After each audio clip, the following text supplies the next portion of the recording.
सभी को नमस्कार। लास्ट टाइम अपनों ने जिस ग्रंथि के बारे में बात की थी वो थी अग्नाशय ग्रंथि, जिसमें अपनों ने अल्फा बीटा गामा और उनसे निकलने वाले हार्मोन के बारे में अपनों ने बात की थी। ठीक है, तुलनात्मक रूप से बात करें तो तीनों को एक साथ ध्यान रखें कि किसमें किस चीज़ की कमी होती है। रक्त में ग्लूकोज की कमी और रक्त में ग्लूकोज की बढ़ोतरी, तो अल्फा बीटा वहाँ पे अपनों ने दोनों अंतर कर लिए थे। ठीक है, और गामा क्या करता है, दोनों पे नियंत्रण। नेक्स्ट अपने बात करते हैं एड्रेनल ग्रंथि के बारे में। तो वीडियो स्टार्ट करने से पहले चैनल पे नहीं हो तो चैनल को जरूर सब्सक्राइब कर लें, साथ ही बेल आइकन को भी दबा लें ताकि वीडियो की नोटिफिकेशन आपको डेली मिल सके। अब बात करते हैं अपने एड्रेनल ग्रंथि के बारे में।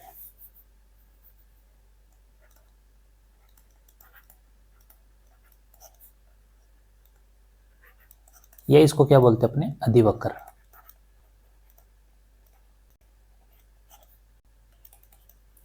तो यहाँ पे आपके पास ये देखो, ये किडनी है और किडनी के ऊपर क्या है, एड्रेनल ग्रंथि। ठीक है, अब इसको अपने अगर बाहर निकालें तो आपको ये ऐसे कैप के रूप में दिखेगी 3D। ठीक है, तो यहाँ पे आपके पास दो भाग मिलेंगे, एक तो कोटेक्स और एक मेंडुला। ठीक है, और बाहरी ये जो आवरण है इसको बोलते हैं कैप्सूल। ठीक है, तो ये दो भाग है किसके, एड्रेनल ग्रंथि के। तो सबसे पहले तो बात करें इसकी स्थिति। तो स्थिति कैसे है, कहाँ पे मिलेगा आपको, किडनी के ऊपर। और इनकी संख्या कितनी होगी, तो ध्यान रखना यहाँ पे तो एक है, किडनी दो होती है तो आपको एड्रेनल ग्रंथि कितनी मिलेगी, दो। तो यहाँ पे संख्या होगी कितनी, दो। ठीक है, यहाँ पे बात करें इसके अन्य नाम की, तो एक तो बोलते हैं इसको संकटकालीन ग्रंथि,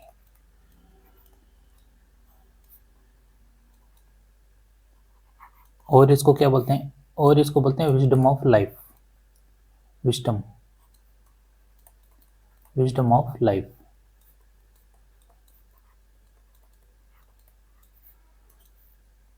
और इसका नाम है, इसको बोलते हैं क्रोयमरो की ग्रंथि। ठीक है, क्रोमरो ग्रंथि किसे कहते हैं, एड्रेनल ग्रंथि को। और इसको बोलते हैं 3F ग्रंथि, 3F ग्रंथि, और एक बोलते हैं 4S ग्रंथि। 3F का मतलब है, F से ध्यान रखो, फियर फाइट और फ्लाइट। ये इनका क्या करता है, ये नियंत्रण। ठीक है, और 4S में आपके पास एक तो ध्यान रखना,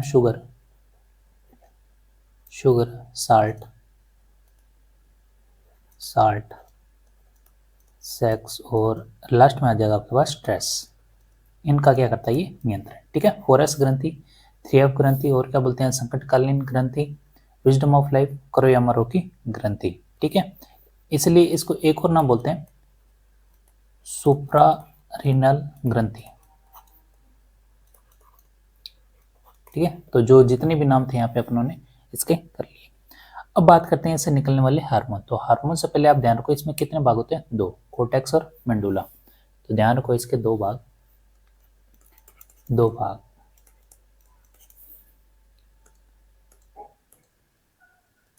यहाँ पे दो भाग कौन से हैं,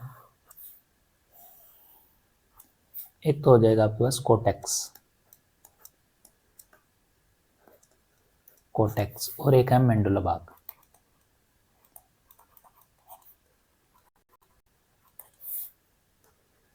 तो कोर्टेक्स से निकलने वाले जो आपके पास हार्मोन है, तो कोर्टेक्स भाग में आपको 3 पार्ट मिलेंगे। तो ध्यान रखना यहाँ पे कोर्टेक्स भी किससे मिलकर बना है, तो यहाँ पे एक तो आ जाएगा आपके पास ग्लूकोकार्डियस,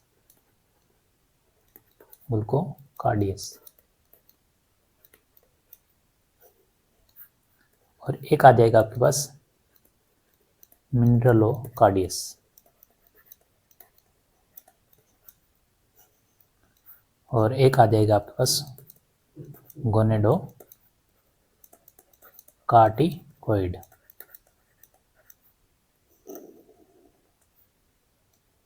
ठीक है, तो ये तीन है, इन तीनों से मिलकर क्या बना है, कोर्टेक्स भाग। ठीक है, और मेंडुला की बात करें तो एक तो आ जाएगा आपके पास एफिनेफ्रिन। ठीक है, या इसको क्या बोलते हो, एड्रिनल।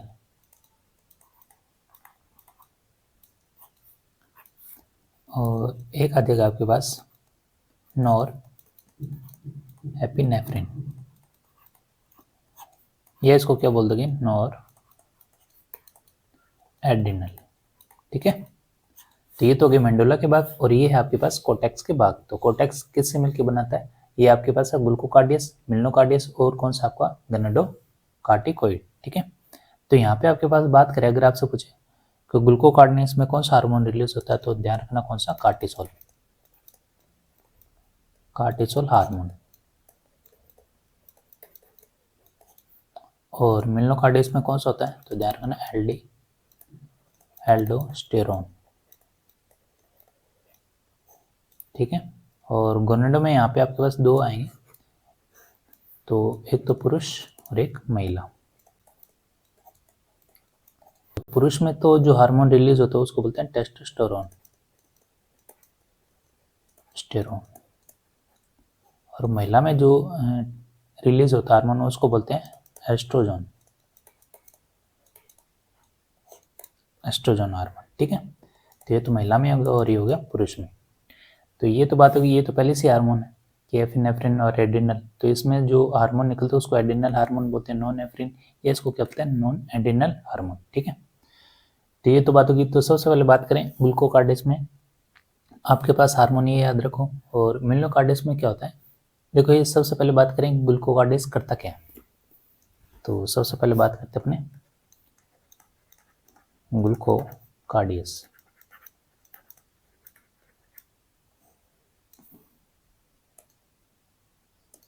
तो ध्यान रखना ये क्या करता है, ग्लूकोज, देखो नाम से ही आ रहा है ग्लूकोज, ग्लूकोज कार्बोहाइड्रेट और प्रोटीन, इनका क्या करता है, नियंत्रण।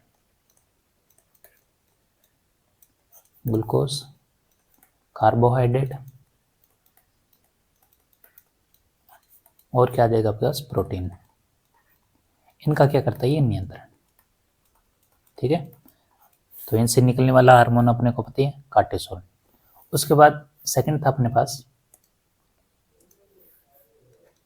सेकंड अपने पास मिनरलोकार्डियस, मिलनोकार्डियस, और इससे निकलने वाला हार्मोन कौन सा अपने पास, एल्डोस्टेरोन। ठीक है, अब ये काम क्या करता है, तो यहाँ पे ध्यान रखो, तो यहाँ पे मिलनोकार्डियस जो है यहाँ पे क्या करता है, सोडियम का अवशोषण को बढ़ाता है, सोडियम और पोटेशियम दोनों को क्या करता है, ये बढ़ाता है, सोडियम व पोटेशियम, इनकी मात्रा को क्या करता है, ये बढ़ाता है। ये इसका काम है मिलनोकार्डियस का। और लास्ट आ जाता है आपके पास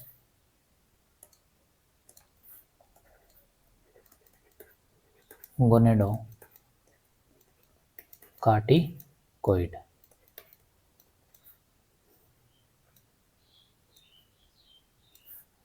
जिसमें ध्यान रखना अपनों ने बात की थी कि पुरुष में क्या होता है, टेस्टोस्टेरोन, और महिलाओं में क्या होता है, महिला में होता है एस्ट्रोजन। ठीक है, ये दो हार्मोन होते हैं। तो यहाँ पे क्या होता है कि अगर मान लो पुरुषों में अगर ये हार्मोन ज़्यादा है, सेक्स हार्मोन की अधिकता ज़्यादा हो जाती है, तो उसमें कौन से गुण आ जाते हैं, महिलाओं के। तो महिलाओं के गुण आ जाते हैं, उसको बोलते हैं गायनोकेमिस्ट्रिया। क्या बोलते हैं, गायनोकेमिस्ट्रिया।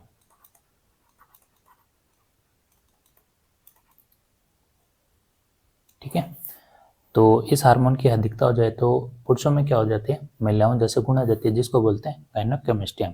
इसी का उल्टा अगर महिलाओं में इस हार्मोन की अधिकता हो जाए तो किसके गुण आ जाएंगे, पुरुषों के, यानी पुरुषों जैसे लक्षण आ जाते हैं, जिसको क्या बोलते हैं, विल्डिज्म।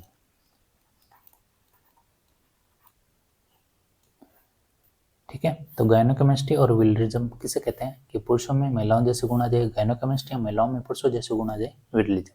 ठीक है, हार्मोन की अधिकता ज़्यादा हो जाए तो ये तो बात होगी किसके बारे में अपने बात की थी, कोर्टेक्स भाग में। ठीक है, अब मेंडुला भाग में क्या होता है, देखो यहाँ से समझ लेते हैं। सबसे पहले तो नॉन एफिनेफ्रिन, जैसे अपने नॉर्मल जैसे डेली रहते हैं, ठीक है, जैसा अपना स्वभाव रहता है नॉर्मल, तो ये उसमें काम करता है हार्मोन। ठीक है, सामान्य स्थिति में,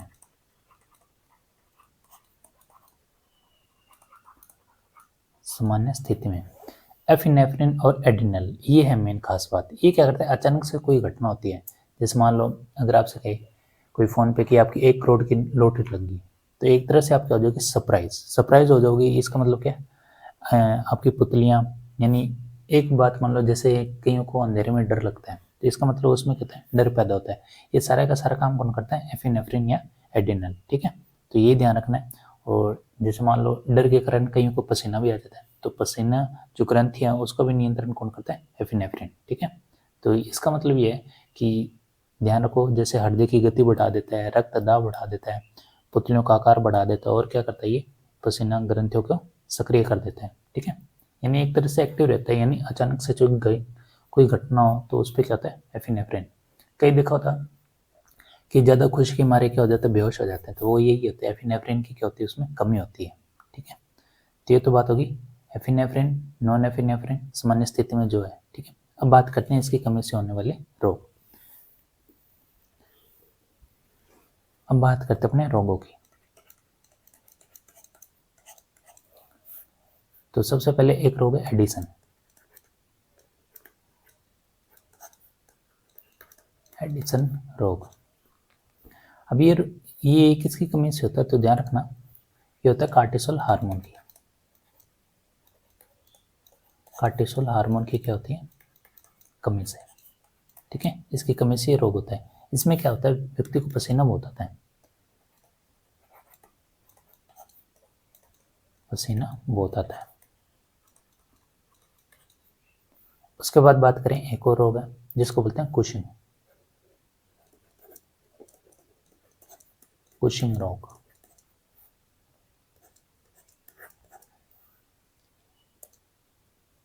तो कुशिंग रोग क्या होता है? यहाँ पे क्या होता है? कार्टिसोल हार्मोन की कमी से यहाँ पे क्या होता है? कार्टिसोल हार्मोन की क्या हो जाएगी? अधिकता।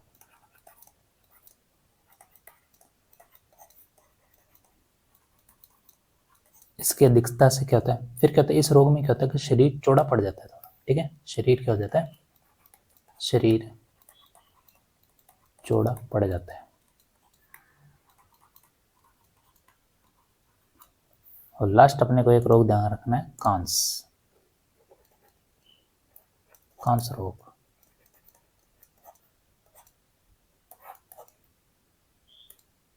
तो ध्यान रखना, इसमें क्या हो जाता है? एल्डोस्टेरोन हार्मोन की क्या हो जाती है? अधिकता। हार्मोन की अधिकता हो जाती है। इसमें क्या होता है? सबसे ज्यादा प्रभावित होता है तंत्रिका तंत्र। ठीक है, तंत्रिका तंत्र। और जो त्वचा का कलर है इसके इसके जैसा होता है, यानी कंस से जैसा। त्वचा का रंग कैसा हो जाता है? कांस्य के रंग जैसा। तो ये तो कंप्लीट हो गया कौन सी ग्रंथि? एड्रिनल ग्रंथि। ठीक है, उसके बाद बात करेंगे अपने जनन ग्रंथि के बारे में। तो नेक्स्ट अपने बात करते हैं जनन ग्रंथियां।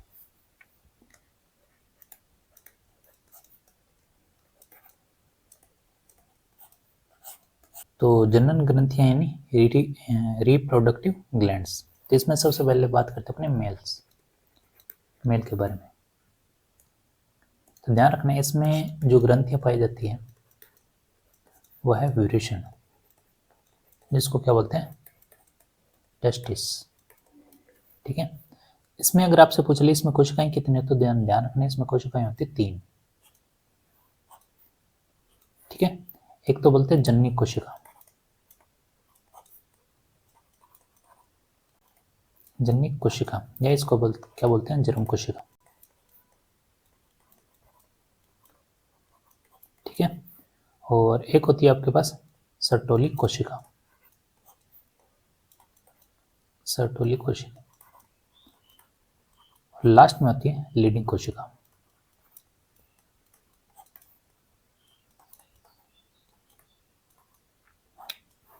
अब बात करें ये काम क्या करती है, तो ध्यान रखना, शुक्राणु का निर्माण कौन सी कोशिका करती है? तो ध्यान रखना, जननिक कोशिका।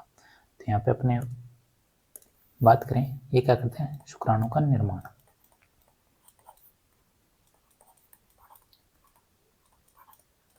ठीक है, और इनको पोषण कौन देता है? तो कौन देता है? सर्टोली कोशिका। तो ये देता है पोषण। ठीक है, और हार्मोन रिलीज कौन करता है? तो कौन करता है? लीडिंग कोशिका, जिसमें एक आ जाता है अपना कौन सा? टेस्टोस्टेरोन। ठीक है, तो हार्मोन की बात करें तो इसमें हार्मोन मिलेंगे आपको 2 हार्मोन। तो एक तो हार्मोन होता है कौन सा, टेस्टोस्टेरोन,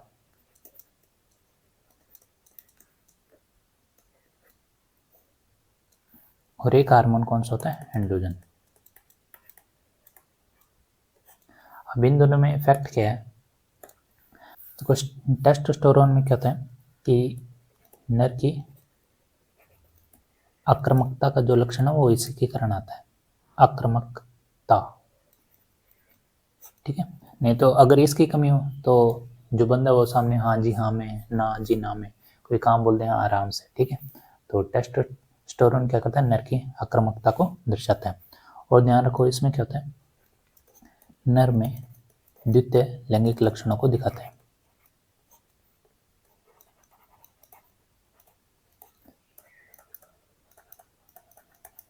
लक्षणों को दिखाते हैं, ठीक है। लैंगिक लक्षण कैसे हैं, जैसे आवाज का भारी होना, शरीर पे बाल आना, तो ये किसके कारण होता है, टेस्टोस्टेरोन के कारण। एंड्रोजन क्या करता है, ये क्या करता है, विपरीत लिंग के प्रति आकर्षण,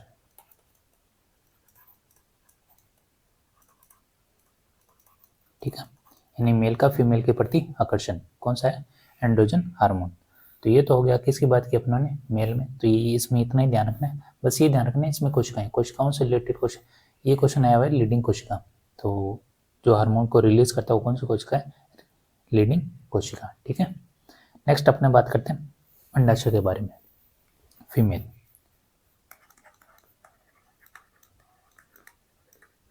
अंडाशय, ठीक है। तो इसमें हार्मोन कितने मिलेंगे आपको, दो।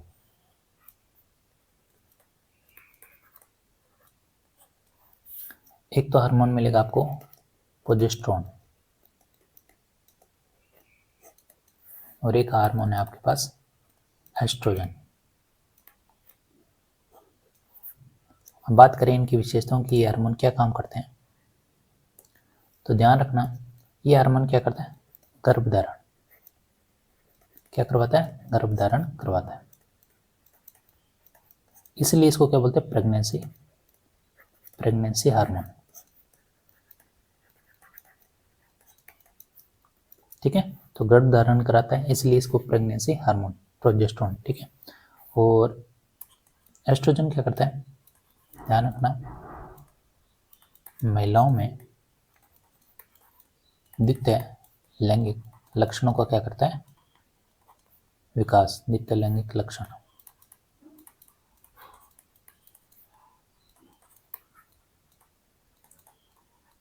ठीक है। तो जैसे आवाज का पतले होना, ठीक है, बूढ़े पे बाल नहीं होना, तो ये कौन करता है, एस्ट्रोजन। नेक्स्ट अपने बात करते हैं प्लेसेंटा के बारे में, यानी अपरा, इसको क्या बोलते हैं, अपरा, ये क्या बोलते हैं, प्लेसेंटा, या इसको क्या बोलते हैं, गर्भनाल, ठीक है। तो यहाँ पे आपके पास ध्यान रखो ये क्या काम करता है, तो ध्यान रखना जो भ्रूण होता है, भ्रूण, भ्रूण को क्या देता है, पोषण, पोषण और क्या देता है, ऑक्सीजन, ऑक्सीजन, ठीक है। इसमें मेन बात ध्यान रखनी हार्मोन, क्या हार्मोन कौन कौन से, तो हार्मोन है यहाँ पे तीन,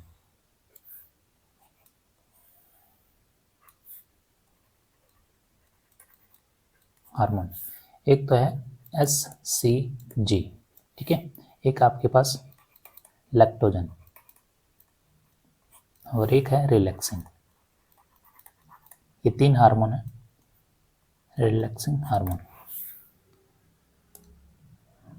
तो इसमें ध्यान रखना सीधा एक बार पूछ लेते हैं कि SCG की फुल फॉर्म क्या है, तो ध्यान रखना ह्यूमन कोरोनिक गोल्डोट्रोपिक हार्मोन, ठीक है। तो इसको लिख लेते अपने, ह्यूमन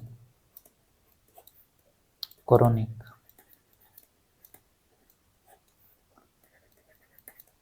गोल्डोट्रोपिक हार्मोन। तो ध्यान रखना इसे प्रेगनेंसी टेस्ट हार्मोन भी कहते हैं, ठीक है। प्रेगनेंसी टेस्ट मतलब मूत्र के माध्यम से किया जाता है इसको, ठीक है। तो ध्यान रखना प्रेगनेंसी टेस्ट हार्मोन किसके माध्यम से किया जाता है, मूत्र के माध्यम से, ठीक है।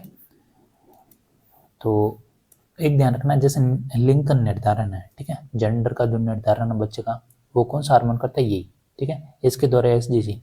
ठीक है, तो इसका दुरुपयोग किसमें किया जाता है, लिंग निर्धारण में।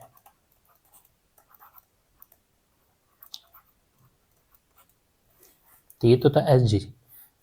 उसके बाद बात करें लैक्टोजन हार्मोन, तो इसमें ध्यान रखना ये क्या करता है, दुग्ध निर्माण में सहायक है। ठीक है, और ध्यान रखना रिलैक्सन क्या करता है, तो ध्यान रखना गर्भधारण में संकुचन को जो प्रेरित करता है वो कौन सा है, रिलैक्सन। ठीक है, गर्भाशय में संकुचन।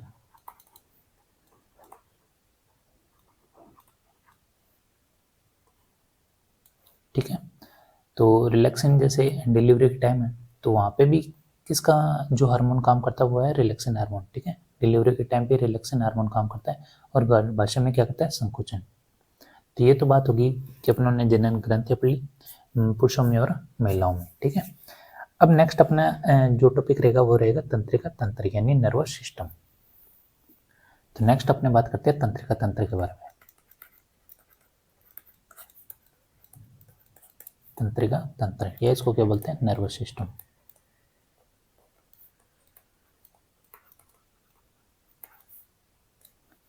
तो तंत्रिका तंत्र की बात करें तो सबसे पहले तो बात करें कि तंत्रिका तंत्र के अध्ययन को क्या कहते हैं, तंत्रिका तंत्र के अध्ययन को।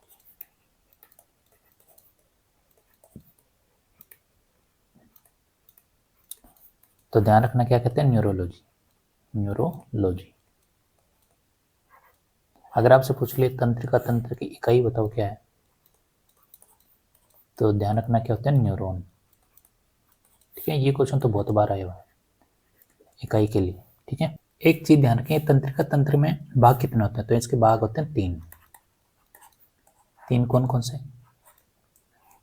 एक तो होती है सेल बॉडी, सेल बॉडी जिसको बोलते हैं अपने कोशिका काय। ठीक है, एक होता है डेंड्रोन, हिंदी में बोलते हैं इसको द्रुमाक्षय, द्रुमाक्षय। और लास्ट में आ जाता है आपके पास एक्सोन, और हिंदी में बोलते हैं इसको तंत्रिकाक्ष। ठीक है, तो ये तंत्रिका तंत्र है जिसमें अपने को ध्यान रखना है तंत्रिका तंत्र का अध्ययन न्यूरोलॉजी, इकाई क्या कहलाता है, न्यूरॉन, और इसके बाकी कितने, तीन। ठीक है, सेल बॉडी, डेंड्रोन और एक्सोन। ठीक है, अब ध्यान रखें मेन इसका काम क्या होता है, मेन इसका काम होता है सूचना प्रसारण का,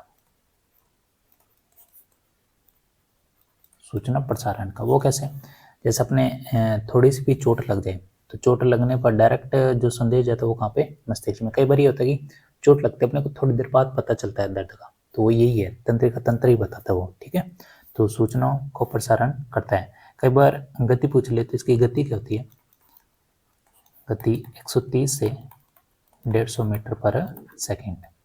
ठीक है, ये होगी इसकी गति।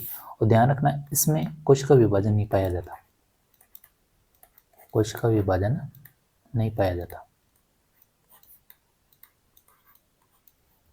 तब हमने बात करते हैं तंत्रिका तंत्र का डायग्राम, तो यहाँ पे बात करते हैं अपने डायग्राम की।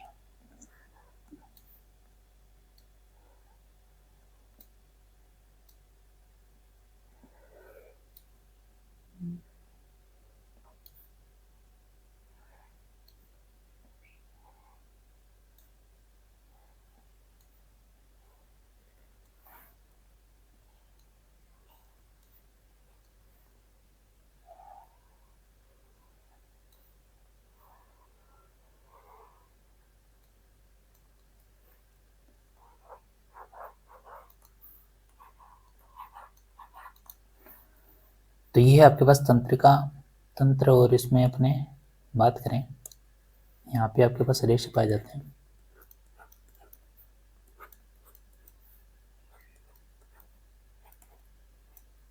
ठीक है, ये आपके पास माइलिन शीट, और ये इसी तरह नीचे भी पाई जाती है।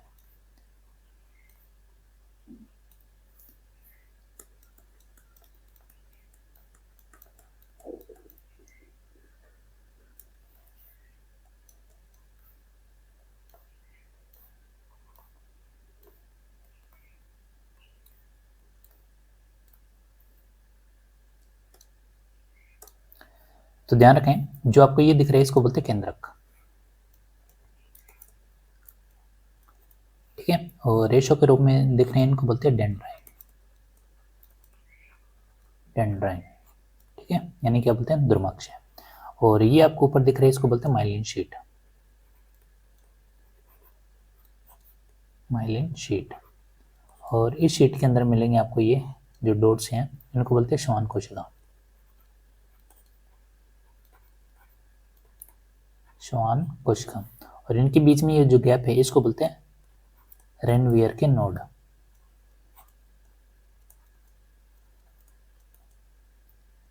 ठीक है।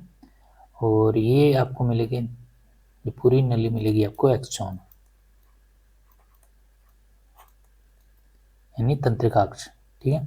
और ये जो आपके पास दिख रहे हैं टुकड़ों में, इनको बोलते हैं सिनेप्स, सिनेप्स। सिनेप्स क्या काम करता है, तो ध्यान रखना इसके साथ एक और तंत्रिका जोड़ी थी दो, तो ध्यान रखना दो तंत्रिकाओं के बीच का जो स्थान है वो क्या कहलाता है, सिनेप्स, ठीक है। तो इससे तंत्रिका आगे जुड़ी होगी तो वही क्या कहलाता है, ये क्या करता है, सूचना का आदान प्रदान करता है, यही आगे लेके जाता है, ठीक है। तो ये हो गया आपके पास तंत्रिका, तंत्र जो अपने को डायग्राम बस ये ध्यान रखना है इससे जुड़ी। और यहाँ पे आपके पास छोटे छोटे कण, इनको भी अपने लिख लेते हैं, इनको बोलते हैं निशल कोशिकाएं, निशल कोशिकाएं या कणिकाएं, ठीक है। तो ये बात होगी किसकी, तंत्रिका तंत्र की। तो नेक्स्ट अपने बात करते हैं जो आपके पास हायरार्की है वो अपने ध्यान रखते हैं, तंत्रिका तंत्र,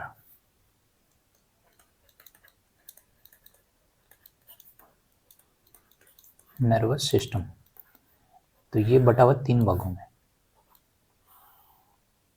ठीक है। एक तो बोलते हैं इसको केंद्रीय तंत्रिका तंत्र, तंत्रिका तंत्र। एक इसको बोलते हैं परिधीय, परिधीय तंत्रिका तंत्र। लास्ट में आ जाएगा आपके पास स्वायत्त तंत्रिका तंत्र, ठीक है। तो यहाँ पे ध्यान रखें अपने, और ये हो जाएगा परिधीय मतलब पीएनएस, ठीक है।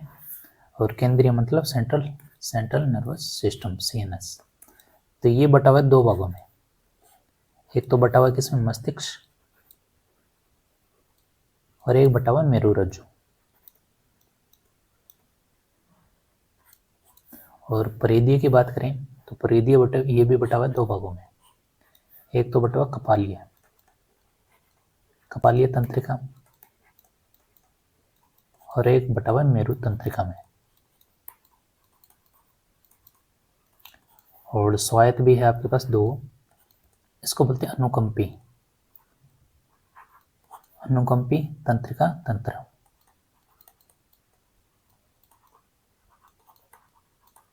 और लास्ट आ जाएगा आपके पास परानुकंपी,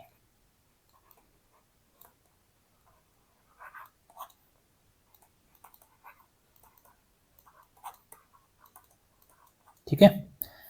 तो ये तो बात होगी कि इसका स्ट्रक्चर अपने को ध्यान रखना है। उसमें अपने पास मस्तिष्क में अपने पास 3 भाग हो जाएंगे, पश्च, मध्य और अग्र। तो अपनों हार्मोन तो पढ़ ही लिए, जितने भी थे ग्रंथियों से जुड़े जो हार्मोन है वो अपनों पढ़ लिए, चाहे वो जंतु के या पादप के। शायद पादप के नहीं के, हमने पादप के और कर लेते हैं लास्ट, शायद वही रह गया अपना, वो रह गया अपने पास पादप हार्मोन, ठीक है। तो पादप हार्मोन में एक तो ध्यान रखो ऑक्सीन, ठीक है, ऑक्सीजन, ऑक्सीजन भी आ जाए तब भी एक ही बात है, या इसको ऑक्सीजन भी बोलते हैं, ऑक्सीजन, ठीक है। ये क्या करता है, जैसे पादपों में जो शीर्ष भाग है उसको क्या करता है, प्रभावित। जैसे आपने देखा होगा जो पपीते के पौधे हैं कई बार क्या होता है छोटे छोटे होते हैं लेकिन उन पे पपीता लगा होता है, तो यही है शीर्ष प्रभाविता, क्वेश्चन दर्शाता है ये, ठीक है। एक ये हो गया हार्मोन। एक ध्यान रखें, एक है जिबरलिन, जिबरलिन, ये क्या काम करता है, तो ध्यान रखना पादप में लंबाई को क्या करता है, बढ़ाता है, ठीक है, कौन, जिबरलिन, ठीक है। और पादप में लंबाई बढ़ाएगा और ध्यान रखना फलों में आकार को भी यही बढ़ाएगा,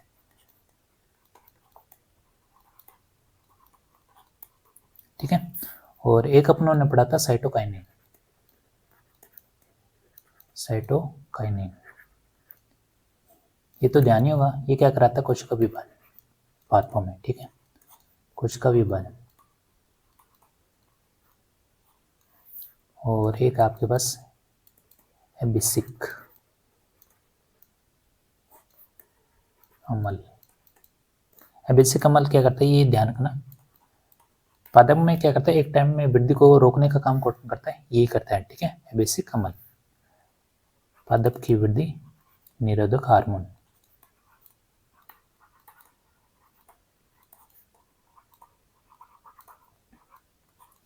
और एक आ जाता है आपके पास एथिलीन।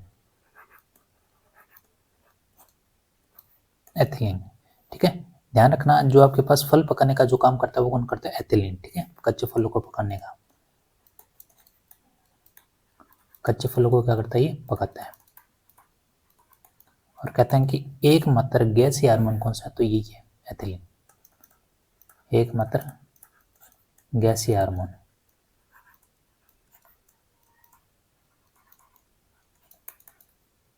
तो ये तो कंप्लीट हो गया अपने पादप हार्मोन, ये रह गया था शायद बीच में मिस हो गया। तो नेक्स्ट अपने बात करेंगे तंत्रिका तंत्र, जो अपनों ने स्ट्रक्चर बनाया उसमें अपने सबसे पहले बात करेंगे मस्तिष्क की। तो मिलते हैं नेक्स्ट वीडियो में, धन्यवाद।